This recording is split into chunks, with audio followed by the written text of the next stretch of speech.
Said I'm Zach Hodges, um, currently a product manager at VSCO. I kind of oversee the mobile creation side of things.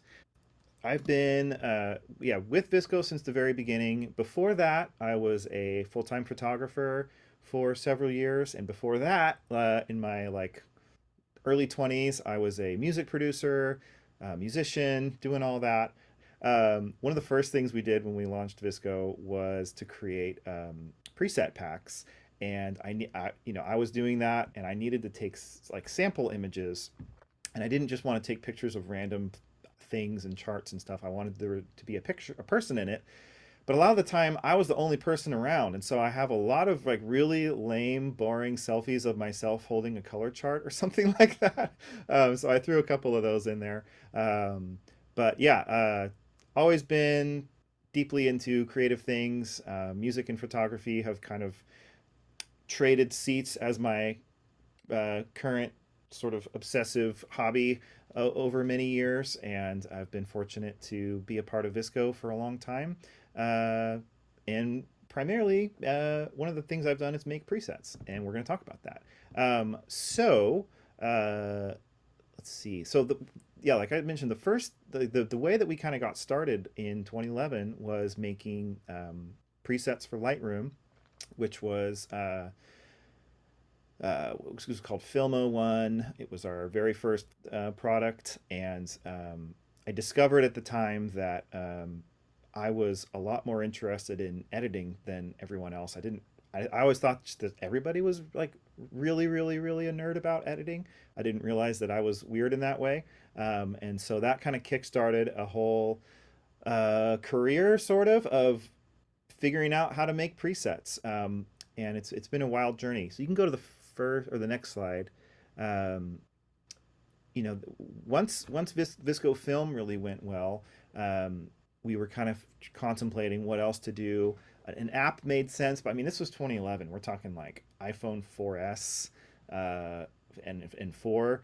Like the cameras were just starting to be not awful, and the kind of the tools that we had available to us to make presets with were very rudimentary. And so, I didn't have a background in software engineering or image processing, color science, any of this stuff, but I was just an editing nerd, and dug into all the documents and worked with the engineers, and that kind of kicked off um, my adventure into making presets for mobile apps as well. And originally, it was a combination of trying to make presets that captured some of the goodness of what we had on the desktop, but obviously with a lot less control, and then also trying to overcome some of the just horrible weaknesses of those early phones. Like blown highlights looked really bad. The shadows were you couldn't boost the shadows hardly at all because they couldn't take it. And so trying to do a lot of stuff to kind of overcome that. But so we launched that original VSCOcam app. It had 10 presets, and it was great success. It was really cool to see so many people loving it. But still, I really wanted to find a way to make something better, to bring more of what, I wanted to do even more than what we could do in Lightroom. And there was just limitations everywhere. But in 2012, as we were starting to work on the next version of VSCOcam, which you can kind of see there with the sort of olive and red logo, that was a fun one. We discovered something really interesting called color cubes or lookup tables or LUTs. They go by several names, but they are essentially a very old, kind of like almost like spreadsheet kind of technology that dates back to like, I think the 70s, if not farther back. And they worked really well for mobile phones because they were built along they were the concept is old from very low powered computers of the past. And so when we were kind of back in that state again for with mobile phones, these actually were a perfect fit. Good question. What does VSCO stand for? I am reading the chat.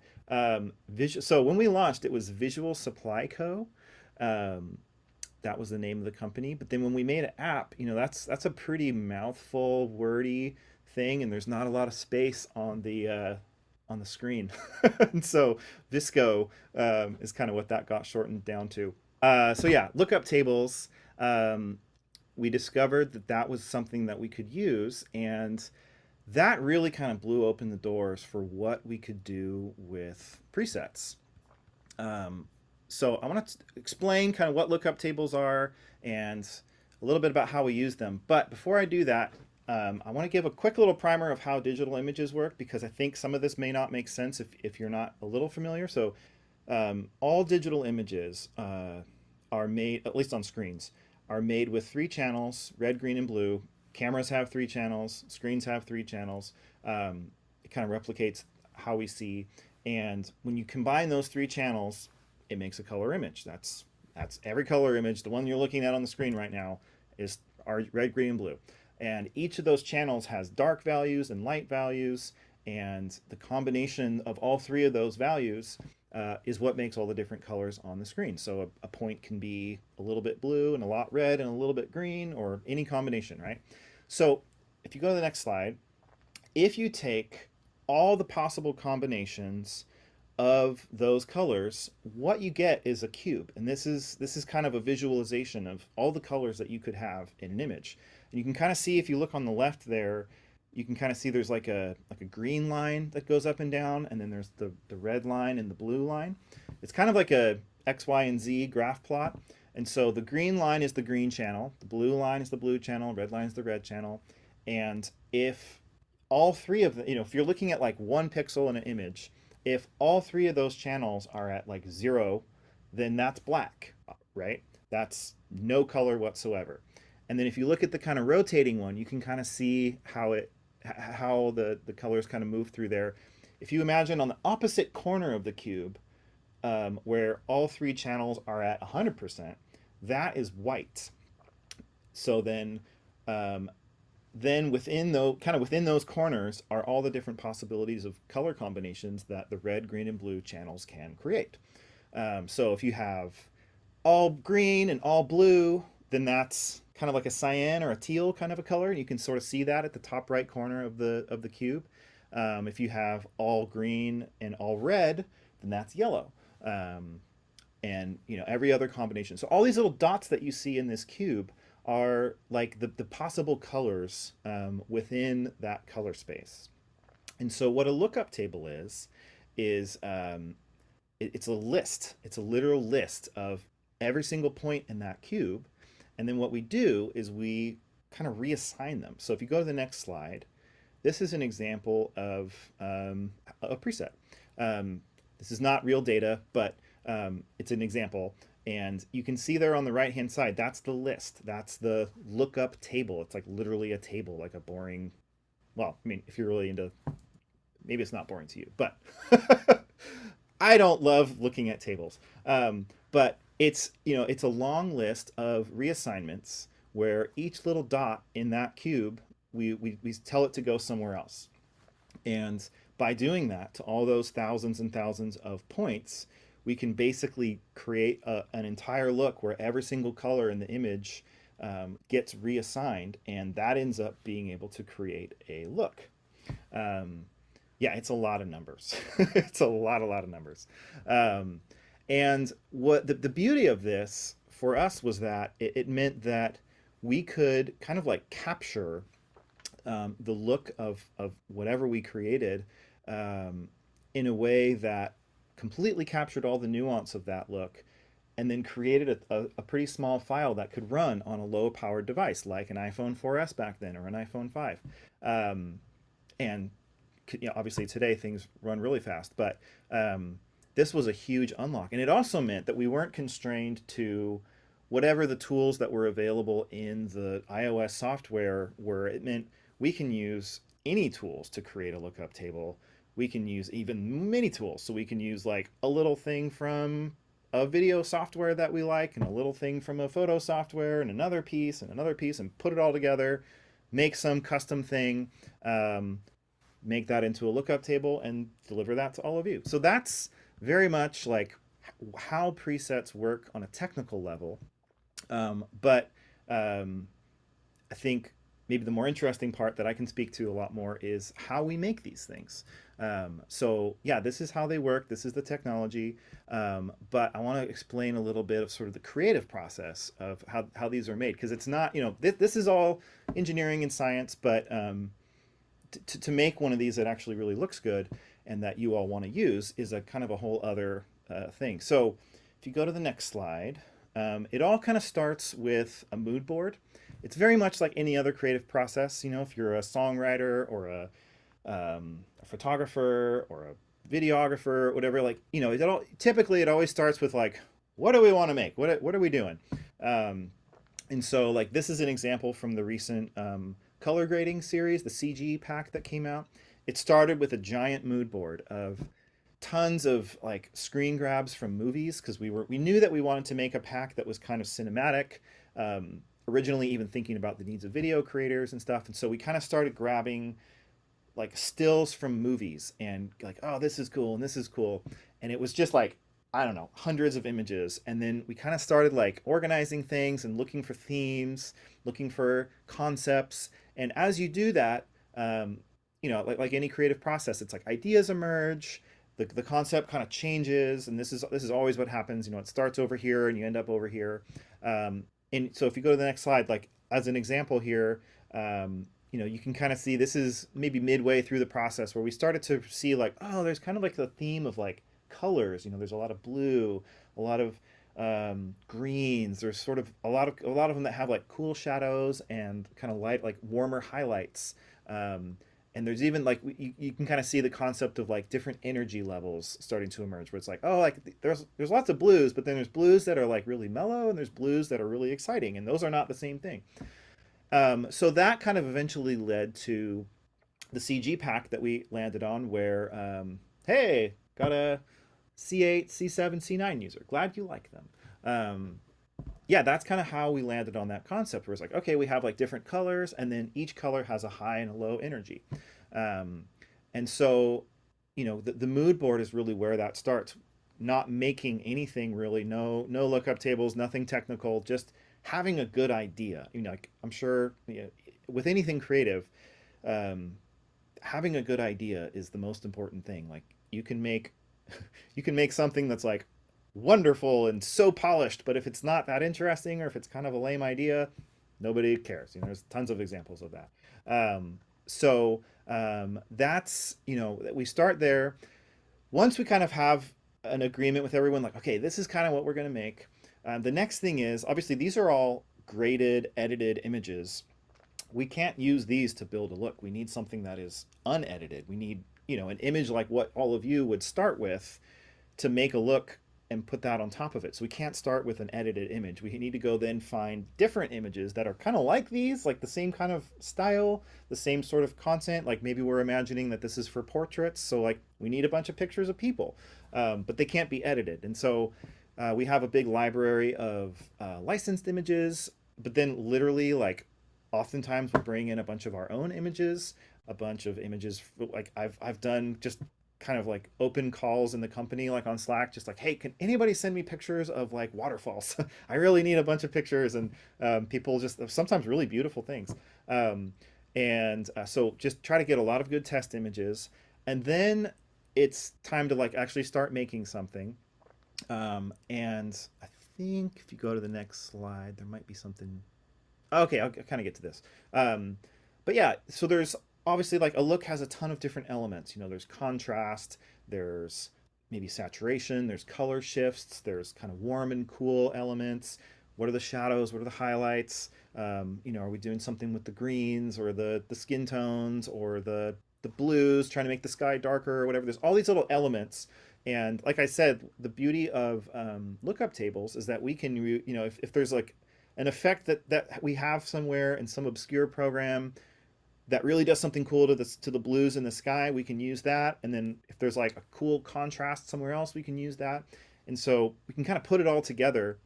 I think a common misconception is that the presets are just combinations of things that are in the tools, and it's very, very much not the case. I don't think there's even a single program that you could make a lot of these looks with. You would need to like do what we do and grab all these different things. I do not have an Instagram handle. Sorry. I don't know. I gave up on that a long time ago. I have a VSCO. It is just Zach, visco.co/ZACH.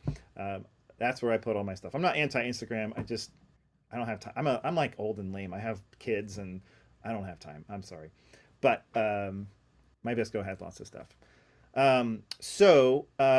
We get all of these kind of pieces that we put together, and I'll say this too, like this is not I'm not allowed to show you anything real, so this is not like a real preset, but this is an example. Like it would be things like this. Um, and the way I think about it actually kind of harkens back to my kind of music days a long time ago when we would make a song or make a recording. You have all these tracks. There's the drums and the bass and the guitars and the vocals, and we record all these things separately. And then when it comes time to like finish the song, you mix and you use a board like this where you have all these channels. Actually, it's mostly done in the computer now, but like this is a good visual. You have all these channels and you kind of make little tweaks to them all, and you kind of combine all this stuff down into this like one thing. Here, go to the next slide. You combine it all down into this like one thing that people can listen to on their phones or their music players or whatever. And pretty much the only control that you have on your music player is volume. And that's kind of like what we call the standard presets are. So like A6 or C8 or whatever. Um, you know, it's just got that strength slider that is kind of blending the full strength of the look down to the original image, and then you can kind of put it anywhere in between. And that's cool. That served us well for a long time. Um, but as we continue to work on these things and develop these things, we kind of realized it'd be nice if we could maybe do a little more than that. People love to kind of personalize stuff, and who am I to say this is exactly what your look should be? That's for you to decide. So with Film X back in like 2016, 2017. You can go to the next slide. This was the first time where we started making presets that had multiple controls. Um, and this was like a whole separate process. So for any of the films, the ones in the kind of the front with the white background and the colored letters like AU5, AV8, KP4, any of those are all, they come from film. And so we do this whole process in a lab. Luciana is with us. She's our lab technician. She's the one that like does all this work. I don't know if you want to mention anything about that, Luciana. You're a rock star. Yeah, no, I think the biggest thing I want to mention is that it takes a lot of time and it's very tedious in a really fun, exciting way, at least for me. I have spent many, many, many hours literally in pitch black with like the tiniest glowing light. Maybe I'm a hobbit or something, but I really enjoy it. And it's fun to just like be pulling this film and getting to photograph this film and seeing it go from this tangible film state into my phone where I just press a button and it's automatically just like enhanced onto my image. So scanning it and measuring it is something that's like, it just takes a lot of time, but it's really fun. So again, hours in the dark room and in the lab has been really cool. And seeing that creative, cool lab that you and your team, that the imaging team created and built, I think is really fun, especially because, film labs are very far few in between too. So getting to be a part of that was really something special as well. Yes. Sorry, I'm answering the chat. Um, yeah, I mean, she's downplaying a little bit. Like each film is like hours, like 8 hours, maybe more, of in the dark, tedious work that Luciana is doing. So if you like any of the films, think of Luciana near you. She's great. But where I was getting at is this is the first time where we created presets that had multiple controls, not just the strength control, though it does have that. As we were developing this, we realized like you can't capture the look of a film in a single slider, because if you overexpose it, it looks different. If you underexpose it, it looks different. Film has a single white balance, and so depending on where you're shooting it, you have to correct it in the scanner, and that makes it look different. And so we wanted to capture all that, and so that's why the film presets have uh, character and warmth control. So character is literally over and underexposing the film. So if you go negative, that's underexposing like 1 or 2 EV, and then in the positive, like towards 6 plus 6, is like if you're overexposing the film. So if you want more color, more contrast, character to the right is like overexposing. And then the warmth slider is the scanner. It's a modeling of the scanner changes that like a lab technician would make. So that was really cool, and that was really well received. You know, it was great because like my AU5 can look really different than your AU5, but it's still the same thing, and we're all able to kind of personalize and express, you know, what we want. It's so cool to see like how many of you love these things. That's great. So when it came time to, you know, as we were talking about the pro membership that we were wanting to launch, and you know, wanting to kind of take things up another level, one of the things that had been on our minds for a long time was how could we bring kind of that extra controls like what FilmX has to the normal presets. And you know, I've thought about it for a long time, but it it took some doing. So if you go to the next slide, this is kind of a look at how we had to go about doing that. So like this is C8 Pro. I had to go back into that file from like 10 years ago or whatever it was, um, open it up and look at all those pieces. Like I mentioned, there's all these different components that we kind of mixed down into one. Well, now we needed to mix it into different sliders, and that was a thing too, is to figure out like what sliders would we give you all, because each of these presets is so different in how it was made and the look that it has. You know, how would we have a unified feature set that makes sense? But I realized every preset, every look has usually a contrast component, something that it's doing to the color, and then there's usually some sort of tonal quality to it. And so if we separate each look into those pieces, you know, maybe that would give people something more interesting to work with. So that's kind of what we did. So we went through and separated out all the pieces of the presets into those different pieces, or into those different components. But the problem was, like I said, each of these is its own little special snowflake. And so for the engineers that we have, you know, I'm working with to make this stuff, I'm like, oh, but this one, it goes this way, and then this one, it goes this way. You know, not like so we ended up having to make this like very like flexible architecture where anything can render in any order, and any slider can have any amount of lookup tables attached to it. And some of them are very complicated, but the end result is at the, you know, when you first apply the Pro preset, the default looks exactly the same, and I'll show you this in a minute, as the normal preset. But then as you move those different sliders, you're able to turn down the amount of contrast or the amount of the color element. But then we also realized it would need to go, just turning stuff down is a little boring.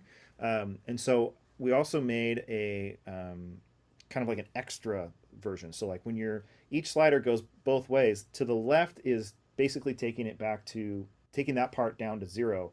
To the right is boosting that part. So like it's pushing the contrast beyond what the original preset did. So if you really like A6, but it's not contrasty enough for you, you can have exactly A6, but then boost up the contrast. So that's kind of what Pro presets are. I think the next thing is I'm going to do a little demo. Okay. Let's see, I saw some UK people, so I'll do this. So my wife and I went to England recently on a total touristy trip to celebrate one of our anniversaries. So I'll do this. So let's look at like A6 Pro. That's a very popular preset. Um, Actually, first of all, let me go. So if I do just the normal A6, you know, it's got the strength slider, but if I go back and forth between A6 and A6 Pro, at the default setting, you can see nothing changes. It's exactly the same. However, in the Pro version, I can turn down the contrast. I can turn it up farther than it was. Like this was kind of an overcast day, so maybe I want to punch it up a little bit more. And then where things get interesting is that, you know, color is referring to the color kind of part of the preset. In this preset's case, A6 is desaturating the colors, right? And so if we turn down that part of the look, we're actually bringing colors back in. Might need to do it on a different one with more color, but you can see when I push it to the right, like that yellow backpack, like that gets more desaturated because we're basically boosting beyond the original level of the preset the desaturation and kind of some of the color shifts that A6 does that are kind of special. So you can get either less of or more of that. And then A6 also had, it's pretty subtle. I don't know if you'll be able to see it. You can kind of see it. A6 has a little bit of a fade, which means like the highlights are not quite white and the shadows are not quite black. And so if you don't like that, you can turn tone all the way down and now there's no fade. Or if it's not enough fade for you, you can have more fade.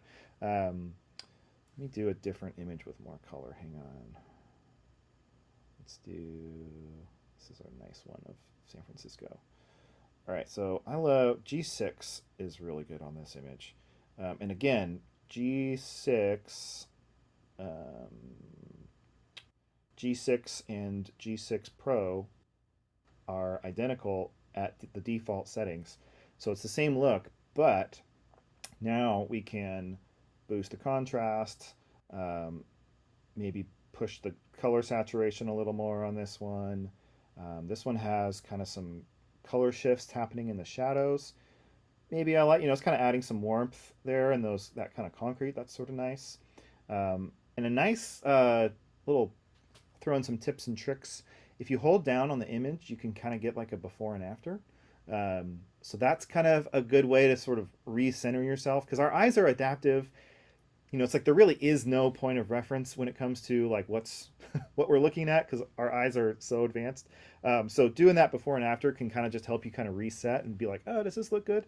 And then, as I said, each of these sliders for tone and color, they're all conceptually doing the same thing, but like they have to be mapped a little bit differently for each preset just by the nature of what's going on in each preset is different.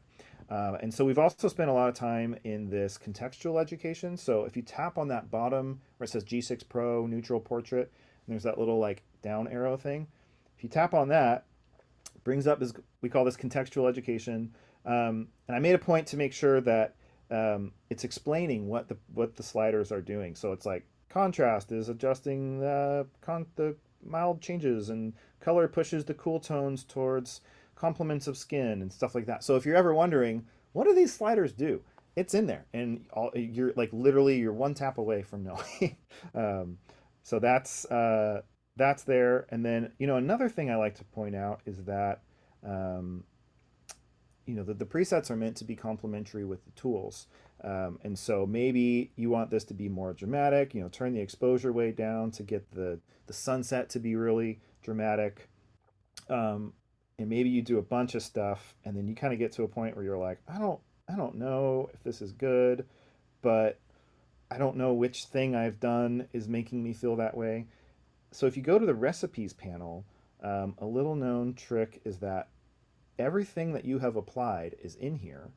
And if you long press on it, you can preview like not having that thing. So if I want to see the image without all that clarity, I can just long press on it and be like, oh, yeah, that's making it look crazy. I'm gonna get rid of that. Um, so that's a nice little trick. Um, let's see. I need to like check my notes and make sure I tell you all everything I meant to say. I also have a good question. I think folks want to know if the RGB features for pros or for all members. Yes. Um, do you mean the pro presets? I think at the top Oh, yeah, that's new. This is the histogram. of the histogram. Um, so this is cool.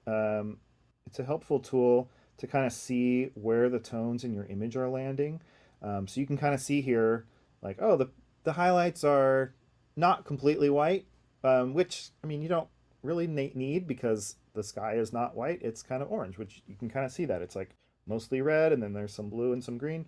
Um, but if you wanted to, you could boost it, or like actually to the point somebody was asking about screens. Sometimes something can look really bright on your screen, but then you look at it on another one, you're like, crap, it looks dark.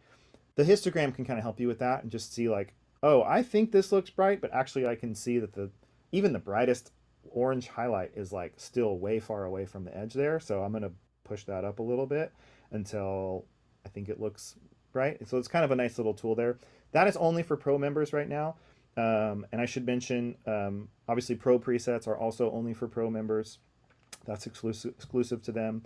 One other little tip on the histogram is that if you tap it, you get the luminance mode if you don't want to look at all the channels. That can be a nicer way to look at things, especially for black and white. So yeah, that's what that is, and that's the histogram. That's only for Pro members. And that's a new thing as of really just a few days ago. I think that came out. We haven't even marketed that yet, so good catch.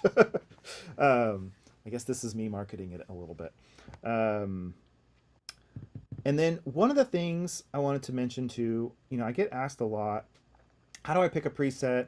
How do I know the right preset? Is this the right preset?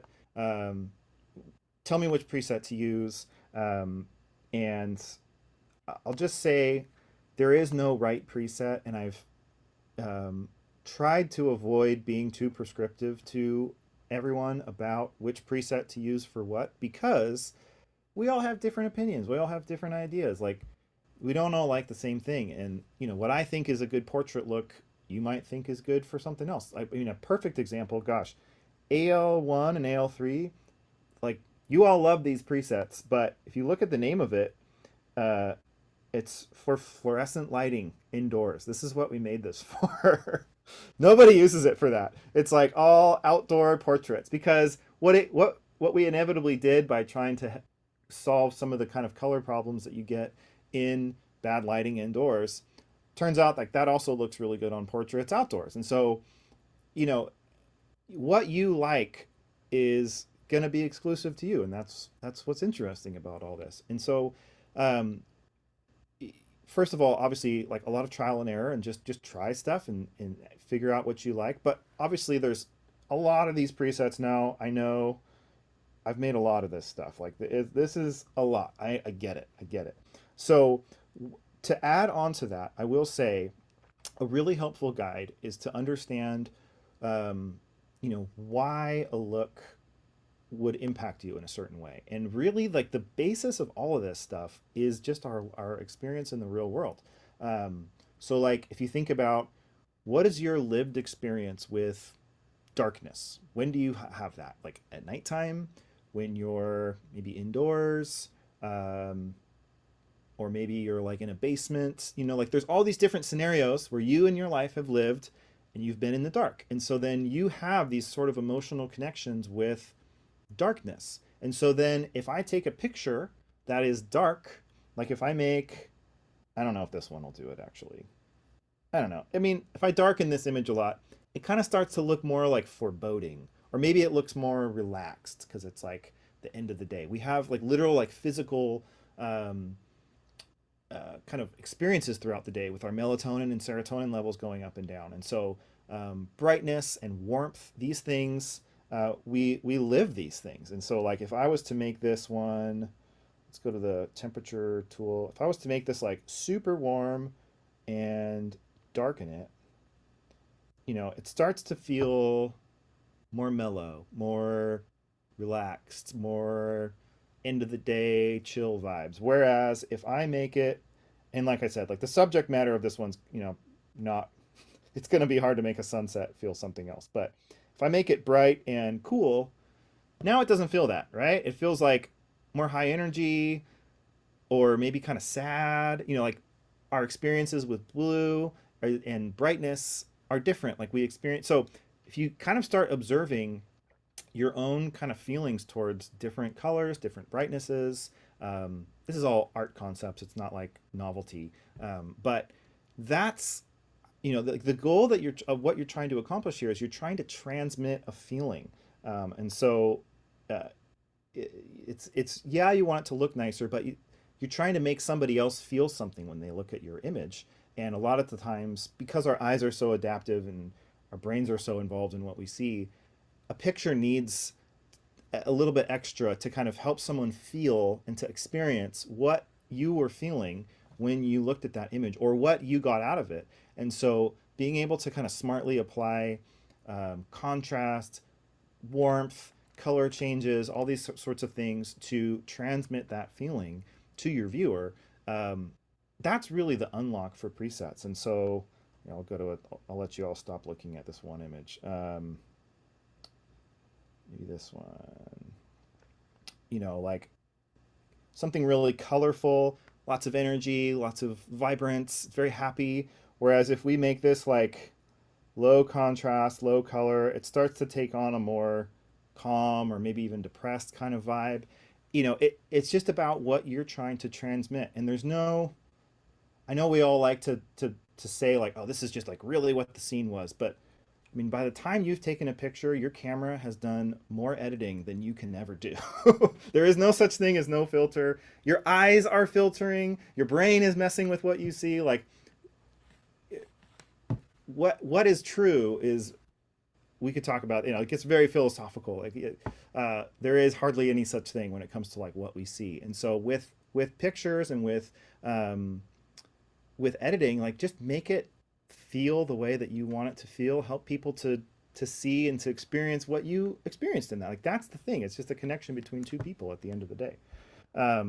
So I know that that's still a little vague, but I mean, you can see there's warm presets, there are cool presets, there are kind of high energy, low energy, high contrast, and as you start to realize like, okay, what do I want out of this scene, what do I want people to see, how do I want them to feel out of this, you can start to kind of make sense of all these things, and then of course you can play with the strength. And just like how we make presets, we start really really broad with a mood board, and then we get narrower and narrower.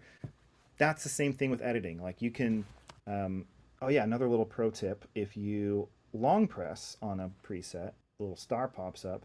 If you tap on that, it turns gold, and then now that will be in your favorites. I think I just added it. Yeah, right there. ACG is there.